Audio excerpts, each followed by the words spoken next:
Assalomu alaykum, hurmatli dehqonlar. Xo'p, hozirgi jarayonda urug' undirish jarayonini bir qator ko'rsatib o'tamiz. Xudo xolasa undirish xizmatlarimiz ham bor. Xo'p, mana bu yerda hozir Sakata firmasining Ferrari urug'i. Juda ancha bixlab qolibdi. Bu yerda mana randerlar aka bu. Randerlar endi solinyapti.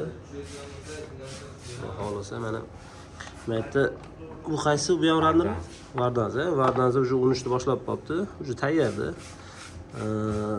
Bu yerda mana yangi solinyapti. Xudo xolasa undirishni afzallik tomonlari mana qilib ko'rib olasizlar akalar, dehqon akalar. Masalan, necha foiz unyapti. Ko'zinglar bilan ko'rib. Buni yana bir plyus tomoni ertaroq bo'ladi. Sal bo'lsa ham ertaroq chiqadi. Yerga sayishinglarga уже tezroq bo'ladi. Bemalol kela olasizlar. Undirish xizmatlarimiz bor. Har doimgidek bosh rollarda Shavkat aka.